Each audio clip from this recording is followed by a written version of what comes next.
Hello, I'm Arik Korman, Communications Director at League of Education Voters, and the parent of a fifth grade son in the public school system who needs special education services. In case you're not familiar with us, League of Education Voters is a statewide nonprofit working with families, educators, and leaders to build a brighter future for every Washington student. Our website is educationvoters.org. We believe that education is a tool for justice. One of the systems that perpetrate racial injustice experienced by communities of color is our schools. We believe every child deserves an excellent public education that provides an equal opportunity for success. In order to achieve this, we must pursue radical change in our school systems for equity, justice, and liberation. We must build schools and systems that honor the humanity in every student. Welcome to our free online webinar series, Lunchtime LEVinars. We started this series 7 years ago to share information and build knowledge on important and timely issues. Today's LEVinar is about raising anti-racist white kids, steps on parenting for racial justice. Real challenges exist when it comes to raising white children in a society that is full of racial injustice. Talking about race means naming white privilege and hierarchy. How do we do this honestly at home and at school without making children feel bad about being white? Our guest today is award-winning educator and public speaker, Dr. Jennifer Harvey, author of Raising White Kids, Bringing Up Children in a Racially Unjust America. She'll talk about how to teach white children to notice race and how to address racism when they encounter it. She'll also answer your questions. A couple of housekeeping items before we begin.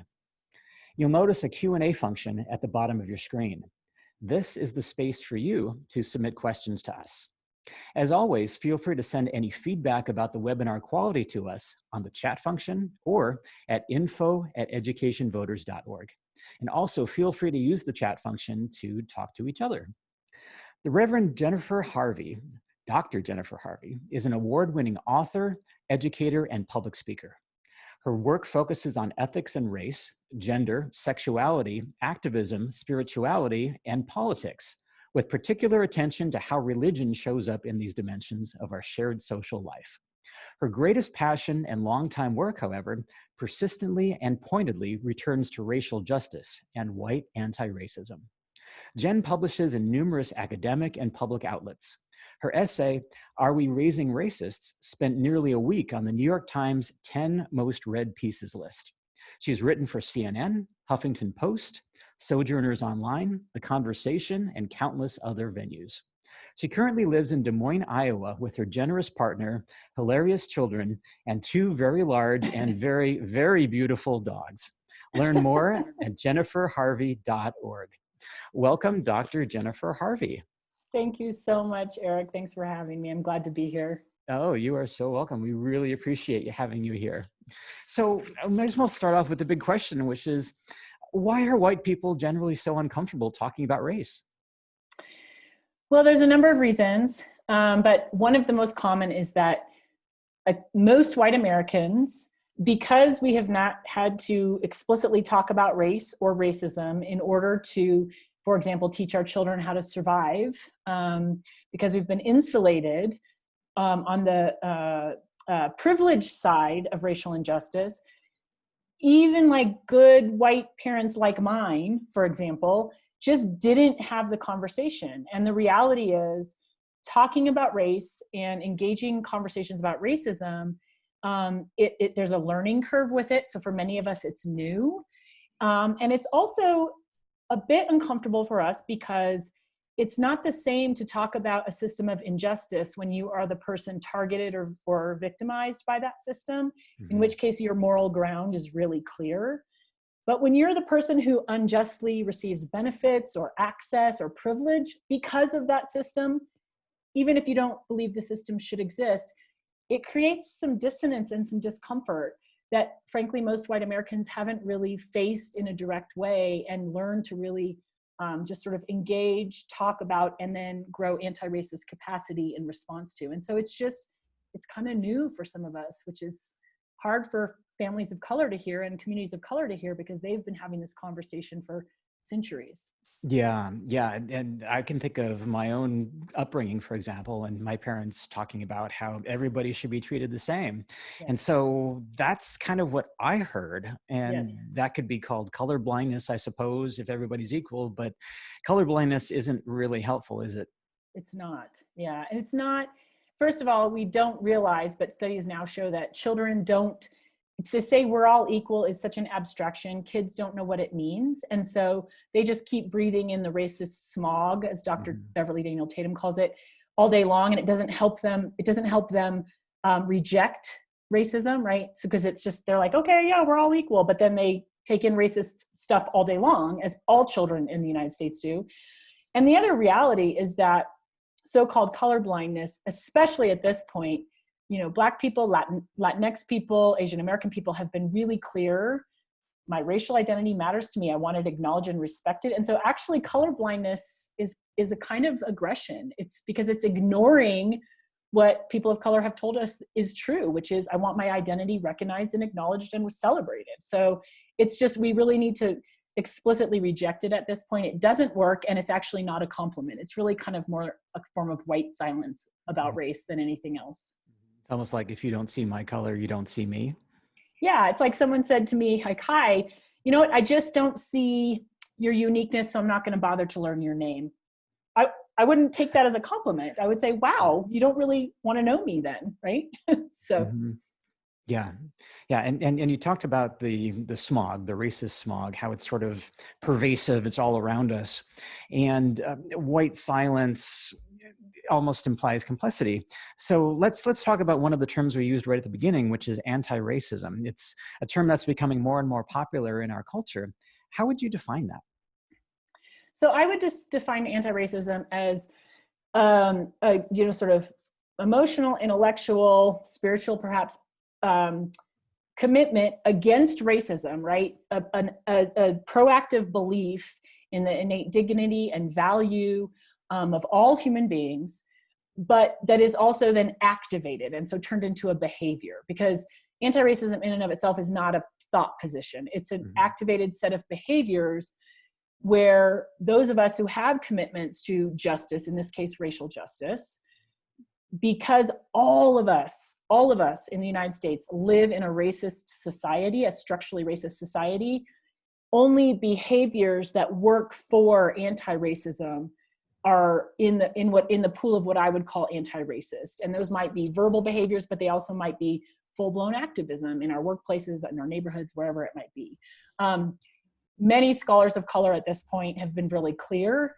There's no such thing as non-racism when you're living in a racist society. You are either going along with racism or helping it along, Mhm. or you activate against it, and that would be anti-racism. But it's a verb, it's behaviors, and it's a constant work. It's never a noun or an arrived at point. Got it. So it's not who you are, it's what you do. Yes, I like to say I'm anti-racist committed, which signals it's an ongoing process. I might make mistakes. I'm not always going to do it perfectly. And I've got to every day, again, commit to doing anti-racist work in the world I live in. Could it be where like one moment you're maybe unwittingly racist, and then in another moment, perhaps when you're more intentional, then you're anti-racist, that you can kind of flip flop between the two? And it's kind of our jobs really, especially now, to try to stay on that anti-racist activity path instead of not. Yeah, I think that's a good way to put it. And actually, I learned this from reading Dr. Ibram Kendi's work on how to be anti-racist, that actually kind of, I've always known, or known for a long time, anti-racism was a ongoing process, but him pointing out you can be racist and anti-racist in the same moment, I was like, oh yeah, of course, right? Because all of us are, again, we're daily taking in the racist smog, Dr. Tatum's term, right? Mhm. And so that's helpful because it relieves us from the anxiety of perfection. It also, I think sometimes white folks, when the word racism get used, we freeze and panic and feel like the very caliber of our humanness is being assaulted in a kind of way, when the reality is we are all like, we're in a racist system. So how could we, it's like taking in toxins in the air. We have polluted bodies and mind and thoughts and hearts. And our work is to grow our health, our anti-racist health, for the sake of all humans in the United States and beyond. Mhm. Yeah, this is very complex and very nuanced. At what point should we start talking to our kids about this? So I deeply believe we can and should start talking about our kids from birth or adoption, at whatever point children come into our lives, however old they are. There's no too young. And the reason I say that is because we know, for example, just like if I want to raise children who believe in the value of sharing, for example, Mhm. I don't wait until my maybe 13-year-old is conceptually able to choose her behavior around sharing, right? I start talking about sharing when she's a toddler and not even yet able to know what my word means, or certainly not developmentally able to actually share, right? Toddlers don't really know how to share, right? So Yeah. we need to start right away. And the reason we do that is because, for one thing, in the United States, white families do not talk about race, as we already named. And so our kids very early, they learn. We have studies that show that children know by the ages of 4 or 5 that they're not supposed to talk about race with adults. That's a huge red flag, because we don't want our kids learning from other children about race, right? Yeah. Um, we also know that by the ages of 3 and 4, children have not only internalized racist perceptions of self and other, and this is not just white children, this is all children. So the only way for us to help support anti-racist learning and development is if we're talking about race with our kids very young. Mhm. And by the ages of 4 or 5, kids recognize that race means something in society, and they recognize that there's some status that goes along with it. And so again, if families, and it's typically white families that do this, are not talking about race with our young children, by the time we start talking about, they've internalized all this stuff we have to try and unpack. So it's better to be proactive, get the language of racial difference going, so that they just know, oh, my family talks about difference. This is a good thing to do. And then we can build on their intellectual growth and get more and more complex with the conversations that we have with them. Just like we talk about the weather and food and family, race becomes a part of the family conversation in an ongoing way. Got it. So what does that look like at different ages and stages of our kids? So if you are talking to your 2-year-old or 3-year-old or 5-year-old, how would you say, hey, there's this thing out there Yeah. where we're different from each other? Yeah. So one of the ways we can do it is, of course, with media and toys and books, and literally just having that chatter begin. So a lot of times caregivers or parents will read books with our kids, and we'll be like, oh, look, there's the sky, and the sky is blue, and there's a little girl, and she's carrying a backpack. She's on her way to school. We just, because we're teaching them. So we need to include skin color and difference as part of that chatter, not overlaying it with heavy meanings, just like, oh, that little girl looks like she might be African American, and she has dark brown, beautiful skin. And that little girl looks like she might be white American, and her skin looks peach and light. Like, just, oh, and she's wearing a backpack and she's going to school. So it's just it's like a normalizing behavior for our kids to just like we're teaching them all kinds of other things. And then also very young, and this is not probably unusual for many of our listeners today, we start reading books or engaging media that do start to signal do two things at least. Lots of diverse characters, lead characters, positive images of children of color, of people of color, so that we try and proactively work against the racism that our kids we know that they will take in, right? Yeah. But also young, we can start there's all kinds of amazing resources around the histories of the United States. And my kids learned young about Rosa Parks and civil rights organizers and all those kinds of things.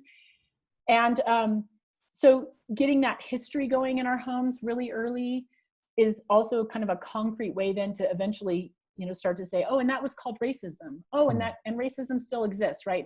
Racism goes on today, and white people and Black people and Latinx people and Asian American people are all working against racism. So we just sort of start talking about it as we're sort of growing our kids' intellectual and emotional development in all kinds of ways.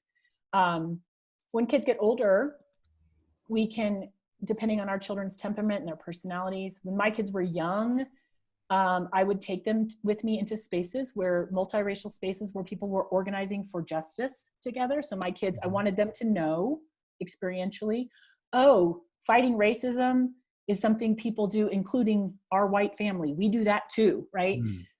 Even though they didn't know what was going on, they would come and they'd play in some of those spaces, right? They were just being kids, but they were absorbing, oh, other, more people older than me, again, in diverse spaces, organize for racial justice, and then we would talk later about, I'd sort of listen, what did they pick up? And we'd talk from there about what kinds of messages they had picked up. And then we would, have age appropriate conversations where I would help them understand the things that they had heard in those spaces. That sounds great.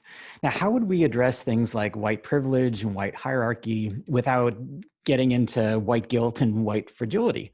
Yeah, so that's such a good question. And a couple of things I want to say about it. One is that I think it's really helpful, especially when we're talking, well, really all ages, actually, even the college students I work with. I think this is a better way to teach white privilege, for example, is not to begin with the abstract, like conceptually, here's what white privilege means, right?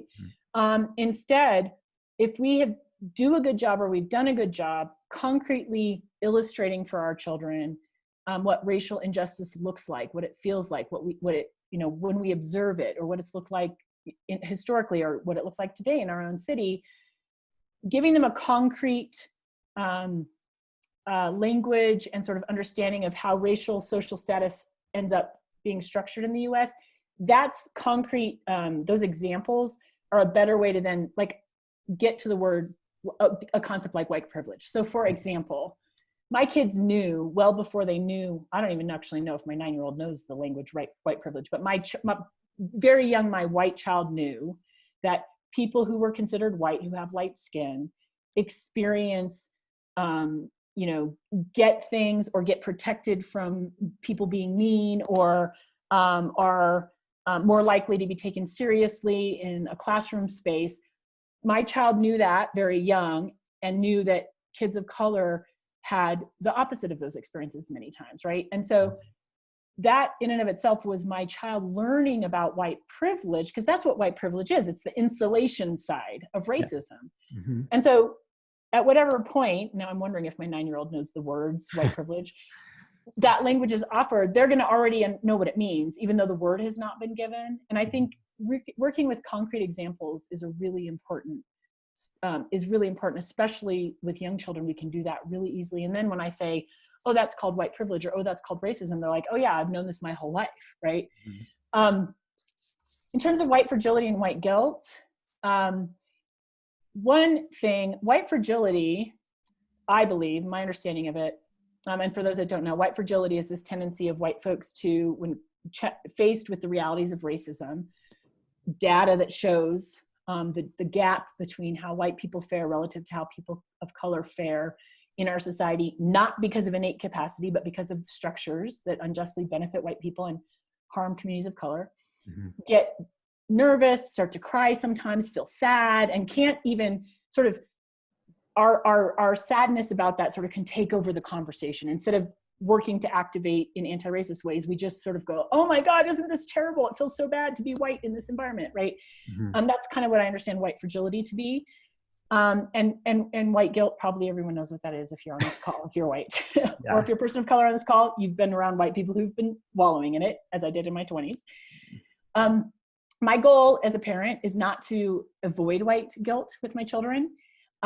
White guilt is a normal developmental response when you believe yourself to be equality or equity committed, and you eventually realize or figure out you are unjustly benefiting from harm that is coming to others. Those two things encounter one another in a way that makes guilt a normal developmental response. Of course I'm going to feel guilty, right? So the problem with white guilt is white Americans tend to get stuck there. Mm-hmm. And that's the problem, because we get developmentally stuck. And so from my perspective, growing through white guilt, the way that we do that is through taking action, realizing and learning we have agency to challenge racism, that we can do that as white people, ideally with and in support of the work that people of color are already doing. That's how we get through white guilt developmentally. So my goal with my children is not to avoid white guilt. It's to support them when or if it comes up, and help them really move through it in a way that, like, when I wallowed in it in my 20s, no older white person was helping me do, right? I didn't know. I was like, oh, well, I'm bad. I'm guilty because I'm a white person. No, when my child says to me, a conversation I had a couple years ago with my older child, we were talking about the land that belonged to the Ute people, which is a place we now spend time. And my child said to me, Mama, were all the Europeans that came here bad? And I was like, oh, my child's starting to touch the white guilt stuff. And I said, you know, it's complicated because, yeah, like in some ways they came, they stayed, they took the land, they committed genocide. Many of them enslaved African people, or at least tolerated others doing it. And then my child said to me, and wait, are we European? Which was funny because she knew we were white, right? But this is how development works. It's sort of like these layers of dawning realizations. And I said, oh, honey, I said, yeah, we come from those people. And I said, we come from those people and our ancestors did those things. We also had a few ancestors that fought some of those things, because that's true in my family. They weren't the majority, but they're there. So I wanted her to know that. Mm-hmm. And then I said, and that's why as a white family, we are so committed to working right now to keep growing a more just world, because we want to be a different kind of white family than the families that came before us were. And that's why we do this. So that I wanted her, she was feeling some guilt. I didn't want her to internalize it into an essential part of her selfness, but I want her to know it's there. And I want her to know she has capacity to make choices about what kind of white American she wants to be, even while she's always going to have to acknowledge that she has been unjustly privileged, even though she didn't ask to be unjustly privileged. So that's for me the goal. And white fragility goes away over time if we stay in the work. It's like we're learning to run a marathon. The first time you run, it hurts. But if you keep doing it, you grow muscles and fitness and lung capacity. And I think of white fragility the same way. If you keep at it, you get less fragile as you go. And so we have to keep at it and help challenge one another to keep at it together. Mm-hmm, that's great. So I'm going to ask you just one more question, and then we're going to get to the questions that are coming in right now on the chat and the Q&A. So my last question for you before we open it up is, you talk about the work. So how do we teach our kids to address racism when they see it? Yeah, so all the ways we teach them other things. One way we teach them is by doing it ourselves. So I think the number one sin, if I may use that word, of white families, we have, so many of us know the scenario where we get together as extended families, someone says something racist, we all go silent because we want to avoid a conflict, and we tell ourselves, well, we're never going to change, you know, Aunt Sue's mind anyway, so we're just going to let this go. The conflict isn't worth it. Guess what our children just saw us model? Silence is complicity. That's right. And they go, oh, when you hear racism, you're supposed to be quiet about it and look the other way, right? So first, we've got to start modeling it ourselves. So that means interpersonally, we learn to challenge it, and we commit to doing it even when we don't know what we're going to say. We learn that even if it's as simple as saying, hey, I'm really uncomfortable with what you just said because it sounded kind of racist to me. Oh, just that right there models interruption for our kids. Or we model it by, we're involved in civic organizations that are all over the country right now leading for racial justice, people of color-led organizations especially. We model for our kids that we commit time, energy, and resources to engaging this work in this way. The other way we do it is by, one of the things I've done a lot with my children is told them things that happen, stories I've heard, or things that family members have experienced, and said, hey, and I'll describe something that happened, and I'll just say, what would you do if you were there? What would you have said to that kid? What do you think you should have done? Just not to even tell them this thing would be the right thing to do or this would be the wrong thing to do. It's a way of activating their moral imagination, helping them think ahead of time about how they want to position themselves when they encounter racism. Our children encounter racism very young. And if we've had those conversations, real life, what happens on the playground, scenario conversations with them, they not only get to practice anti-racist imagining and stepping into their own agency, they also know that if they don't do it, or they see a thing and they don't engage, they know that they can probably come talk to you about it and get support for doing it differently next time, or get support from an adult who might be the right person to go down to a school, right, and engage something. So we do it by modeling, and we do it by literally having the conversation with them all the time. What would you do? What do you think we should do? How do we support? And that kind of thing. That's great. That is really fantastic. Yeah, thank you so much for this great information. I really appreciate it. Thanks, Arik. Yeah, you bet, Dr. Harvey. So we have about 10 minutes for questions. And Dr. Harvey, my understanding is you can stay until about 15 after, and because I have a feeling, oh, great. You bet. I'm here. Okay. All right, so if you have a question for Dr. Harvey, type it in the Q&A function at the bottom of your screen. No question is too basic. And I'm going to start with this one. How do we address kids from biracial or multiracial families? They shouldn't have to pick one side or the other, but embrace their uniqueness and cultures. If one parent is white and the other parent is from a different culture, how do we talk about that? Yeah. So a couple of responses to this really important question. One is that I think if the person asking the question, or for folks listening who this is your family, the caregivers, the parents, need and deserve support themselves in that really specific conversation about being a biracial or multiracial family. And so I just want to name some really amazing resources out there for that, because I am not an expert on that.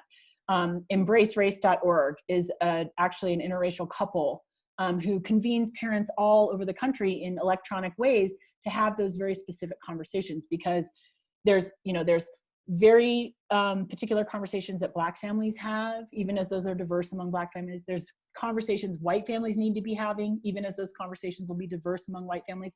There are conversations that diverse bi and multiracial families need to have that are going to look unique depending on the cultures and the experiences of the parents in the room. Or if the parents are one racial identity and their kids are another racial identity, whether through adoption or foster care or that kind of thing. So finding resources of other families who are wrestling with this is really, really important.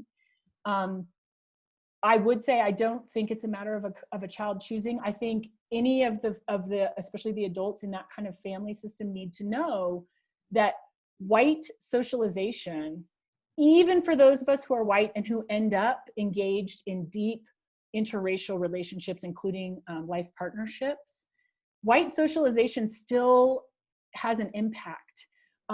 Not typically a negative one if it's left unaddressed, and can really complicate children's experiences if the parents, however many there may be in the scene, right? Yeah.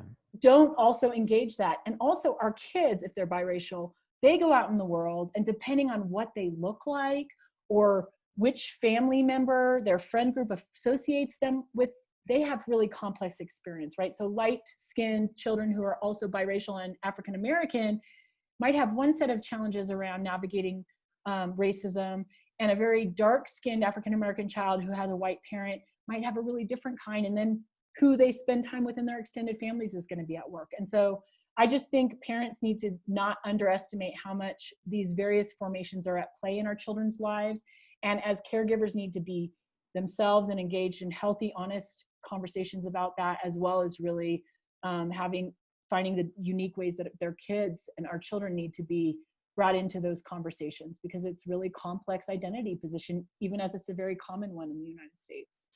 Great, thank you. So here's a question about raising children in parts that aren't very diverse. So what suggestions do you have for people who are raising their children in parts of the country or parts of the city where there isn't a lot of diversity, where it is mostly a white neighborhood? How can we have engaged conversations about race in those situations? Yeah, so that's a really good question. It's an important one because racial segregation in the US is so profound that this is many white people's experience. One of the things that we need to do, well, the flip side of the conversation, I want to be really clear. Those of us that might be raising children in diverse settings, the challenges are not any less because diversity in and of itself, if not engaged in particular ways, can actually yield profoundly racist outcomes in white lives. So to those of you that are raising your kids in spaces where there's less visible diversity, it doesn't mean it's easier over in these other places, but the tools you need to use might be different. So for example, I might think about, especially if like a rural, like I live in Iowa, like lots of Iowa is rural, right? Still very young. I'm going to be doing all the kinds of engagement about race, especially really drawing heavily on media, toys, books with my kids in a very proactive way, so that I'm still getting the conversation going with them young. And then very early, I'm going to start to ask them to notice things like, you know, that show we watch and there's all these diverse characters. Have you ever noticed that where we live, there's actually only white people? And start to invite my child to notice that. Because then as they grow, we can then start to say, and this is where it gets more tender for white folks, there's no place that is mostly or exclusively white by accident in this country, whether that's the neighborhood you live in or because you live in a rural part of whatever state. There were people here before us. Our kids need to learn about that young, and to critically interrogate, like, well, how did this place come to be so white? And that becomes a way we teach our children the truth of US American history, which we can do and need to do much younger than we typically do in white families. And so getting the race conversation going so that then we help our child, you know, start to learn to critically interrogate their own environment. For some of us, that is going to be a little hard because we might be raising them in a neighborhood that, well, became white because it came out of a segregated housing covenant, for example. Yeah. We're going to have to be willing to talk about that. But that's the way we do it, is just because a place is all white doesn't mean the conversation about race can't be had, because it's not only when there's people of color there that we can have that conversation. Great, thank you so much. So this is a question about how to engage kids at different ages. This one says, I've just started talking to my sons about racism and anti-racism. They're 7 and they're 10. What are the best steps moving forward? Right now, the marches and protests are tricky due to the pandemic, and they're not comfortable being in large groups. We've talked about what's going on though. So what would you recommend? Awesome. I think it's amazing and important you're talking about it. And I also want to affirm that for many folks, being out in public spaces is not possible for a number of reasons right now. Protests are important and they matter. And there's a million ways to support those movements without being yourself in the streets, and especially with young children when there might be police violence involved, right? So families have to make really discerning decisions. But our children can, you know, if a local group, like where I live right now, where young people are leading hard on anti-racial profiling legislation, I can get my kids writing letters to the mayor about that. Another thing I did with my kids a few weeks ago, I took them, there was some of the local leadership of the organizing happening in our city. I know some of those leaders. I knew, you know, they're probably tired and they're working so hard. And I texted a few of them. I said, could I drop some food by your house? What's your favorite kind of burrito? And I took my kids with me, and we literally just went and dropped off food. And then we talked about why we were dropping off food to these particular young leaders in our city. I said, you know what, that stuff you saw on TV, they're leading that. They're fighting for their, you know, the dignity and safety of their own lives, and to make the city better for all of us. And so we're going to support them today by taking them food, because they need to be resourced and loved up in that way. So my kids learned you can behind the scenes support social justice movements. Our kids can make signs, whether if they don't go to the protest, you know, they can make a sign and put it in your window of your house. All the little things that both matter to the movement, but also matter because they're helping our kids from young ages experience agency, that no matter how old you are, no matter what racial identity is yours, you can participate in this movement. And so those are some of the ways, the sort of kid-oriented ways I might think about that. That's great. And so this builds on that concept a little bit of how to get involved. And so this takes it to, I guess, sort of the logical conclusion of this, which is, once we recognize the unjustness that we benefit from, what are we supposed to do to change the status quo? I'm not going to give up my job. I'm not going to give up my home and move to the projects. And so what should we do? And then in parentheses, it says, I don't mean this to sound sassy, but how far should we take this? Well, I'll tell you my commitment in my life, and I don't think I'll see it in my lifetime, but is to keep going and take it so far that when a child of whatever racial identity is born in this country, their racial identity does not heavily determine the kind of social access, inherited wealth, resourcing they're going to get. That literally race will be meaningful in all these wonderful, beautiful ways, but the negative meanings of race having to do with racism will be gone. That's my goal. So what I would say to someone who is wrestling in that way is that the way I think about this in my life, and I too, like I daily get up and go to a job that certainly my whiteness benefited me in being able to access that job, right?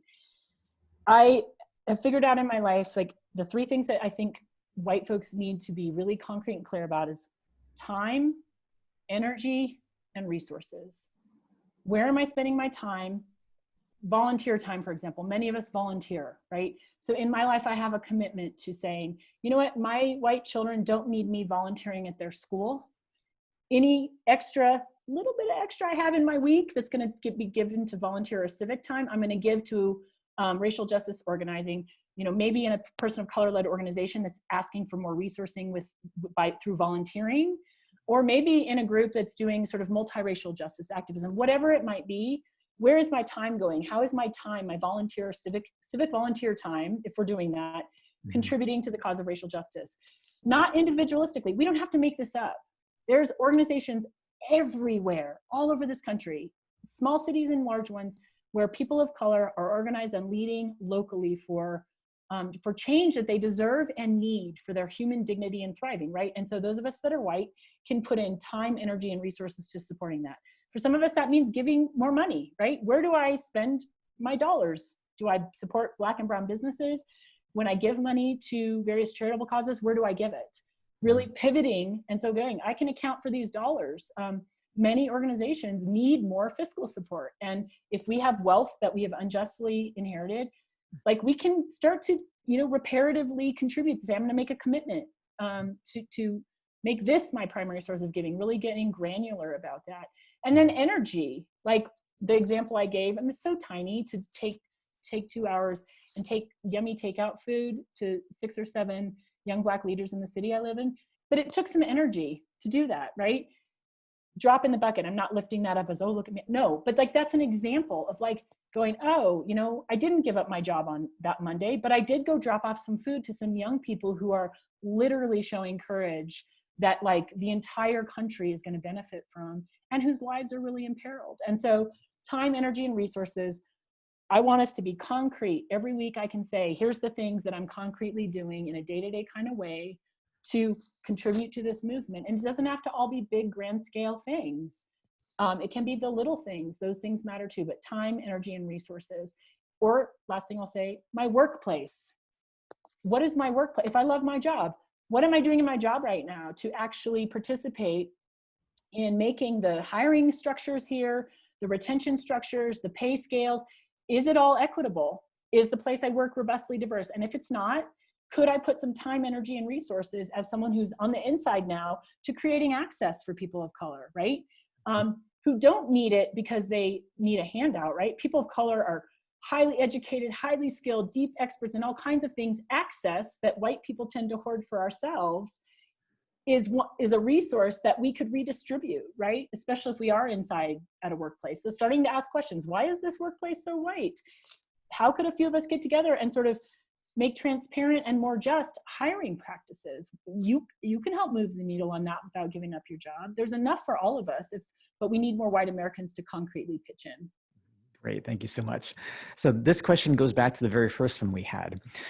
Do you have any advice for a kid who's afraid to talk about race because they're terrified about asking something stupid or asking in the wrong way and then getting called out and judged, often harshly, by their peers? Yes. So with deep love, I think the advice, the conversation I would have with that young person is, well, my particular journey, I would start it by saying, you know what, let me tell you the times I did that and how, and it was hard. Mm-hmm. I have made so many mistakes, and I've asked the question that hurt people's feelings, and I've had to go back and apologize or decide, do I want to get out of bed today and face my peers again? Mm-hmm. And I would tell them that as a way of normalizing that there's a racial learning curve and that we are all on it, and that they're not alone in making mistakes. And if I shared my own story in that way, I would then also use it to illustrate that, like, when I went back and apologized, yeah, it kind of sucked for a while. Excuse me, it was bad for a while. It was hard. But actually, a few people accepted my apology, some of whom I'm friends with till this day, and I got through it. And I didn't make the same mistake a second time. And so I would personally share my own mistake journeys with the promise of, like, if you get through it, you will get through it, right? And we can apologize for things when we make mistakes. And the other thing I would do is actually just say, it's very possibly going to happen. And when it does, you won't be alone, and it won't be the end of the world. we don't get better at anything without making mistakes. We don't. And I know that's hard for a young person to hear because it's hard when your peers are angry with you and racial tension is very high. So I'm not romanticizing that that's easy, but I want to point my child in the direction of saying, what a gift to learn something from having made a mistake, and not doing it alone, because I make them too,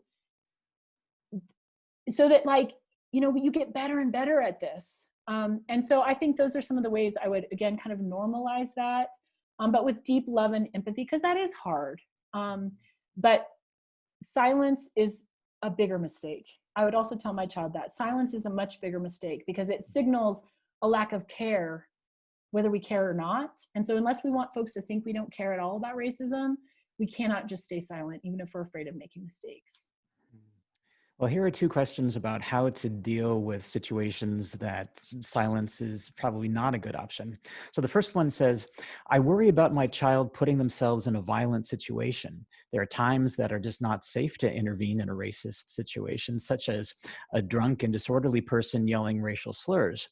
Any suggestions for how to tell them when it might not be safe to intervene? And the next question is, I was recently at a Mexican restaurant and a patron yelled out, hey, Jose, Jose.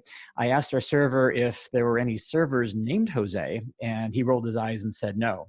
What could I have said to that person who yelled out Jose? Especially, what could I have modeled to my children? So I think I want to take on the second one first, which is such a good question. And I want to say there's no exact right answers in either of those scenarios. But so I want to sort of name some strategies we need to think about. So on the one hand, for example, the Mexican restaurant example, one deep awareness in that moment, especially thinking that the server rolled his eyes. And I love that you asked the server that, and your kids probably heard you do that. So they already witnessed you saying, wait a second.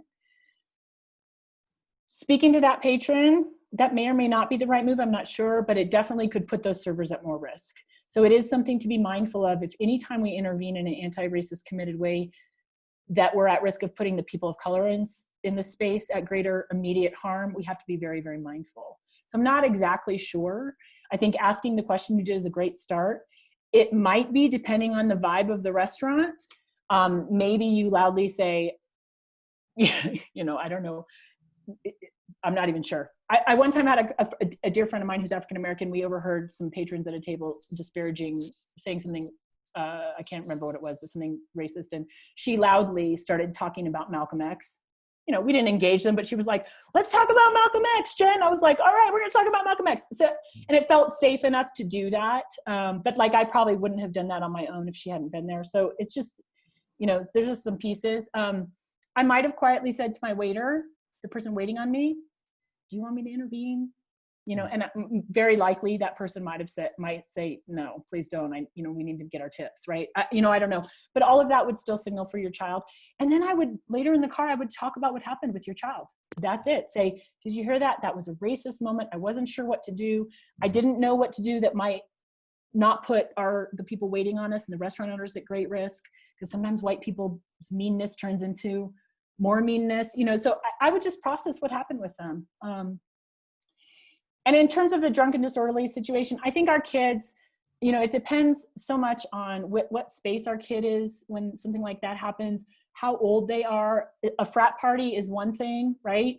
A bar is another. And if our kids are in those spaces, hopefully there's, you know, like folks that are formally charged with safety in that space, that a white patron or a white observer could go and say, hey, we need to, like, you know, intervene in some way. Or maybe sometimes white folks can think about, like, if something that feels violent or risky is happening, but there's, you know, racism happening, it's going to be dangerous for the people of color in their space. Looking around and seeing if other white people are looking uncomfortable, because if they are, sometimes when racism is happening, I'll sort of see if I can figure out who might be the other white people in the room that I would say, hey, can we go together? You know, like find other, because a lot of times we're not the only white person feeling unnerved.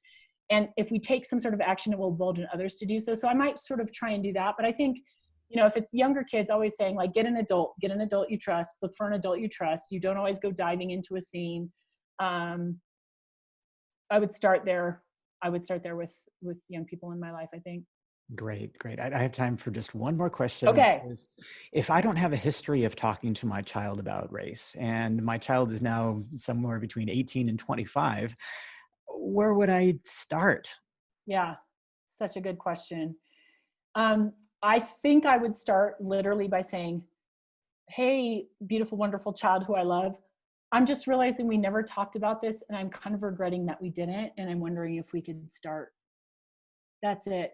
And I don't know how your older young person might respond, but you might find out they're already thinking about it a lot. And they're like, oh my God, yeah, I was thinking we've never talked about this and I'm trying to make sense out of the news right now, parent, who I also love, but I'm kind of sad we didn't talk about this. And then you can start from there. Or maybe they'll say, I haven't really thought about this and I don't really want to now. And you might say, well, you know what, maybe, I can't make you talk about it with me, but it's feeling really important to me, right? I think you just acknowledge with the older young people in your life, we haven't really done this before. I didn't even know to do it. And even though I'm feeling like I wish we did, it's not too late. And so could we now? Because I assume we're going to keep being family together. And this is it's increasingly clear to me that it's urgent that we as a family are having these conversations, especially if we end up having more young ones that show up at some point in our extended family. So I would just name that you haven't before and see where the young people in your life who love you are. And if they're willing to go ahead and dive in and then read a book together or something, read a book together or agree to watch a movie together that you talk about and you can both own, yeah, we don't know as much about this yet as we want to. Let's figure it out together. I love that. Dr. Jennifer Harvey is the author of Raising White Kids, Bringing Up Children in a Racially Unjust America. Her website is jenniferharvey.org. Jennifer, I know you have to go, so I'll go ahead and let you move on, and I'll close out the webinar here. Thank you all so much. Thanks, Arik. Yeah, I really, really appreciate it. Okay. And thank you for everyone who participated and submitted questions. If your question was not answered, you can visit jenniferharvey.org, which I will share up in the follow-up email that you'll receive in about 24 hours. Also, League of Education Voters has gathered resources available in communities across Washington state to help us get through this difficult time. Everything from meal services, distance learning resources, school guidance from the State Office of the Superintendent of Public Instruction, and college and scholarship supports, to mental health supports, internet and technology resources, childcare, and employment resources. You'll find our COVID-19 resources page on our website, educationvoters.org. Our next webinar is Wednesday, July 15th. Dr. Pooja Tandon of Seattle Children's and the University of Washington, Seattle Public Schools parent Linnea Westerland, author of Discovering Seattle Parks, a Locals Guide, and KOW-FM education reporter Ann Dornfeld will discuss the mental health benefits of recess and PE programs in schools, outline what we need now to support school districts in Washington state to incorporate exercise programs into curriculum during this period of distance or hybrid learning, and answer your questions. You can register by visiting our website, educationvoters.org, click on events, then lunchtime webinars. I'll also send the registration information in the follow-up email. Thank you again so much for joining us today. If you have additional questions or comments, please send them to arik@educationvoters.org. That's spelled A-R-I-K @educationvoters.org. A recording of today's presentation will be available on our website, educationvoters.org, and will be sent to you in the follow-up email that will land in your inbox in about 24 hours. Feel free to send the recording to your friends and colleagues. I think it was great information today. If you'd like to learn more about League of Education Voters or support our work, please visit our website, educationvoters.org. Thank you again for attending. Each one of us has the right to feel safe and valued. Together, we will fight for a world in which true educational and economic equity exists. We look forward to seeing you at future webinars.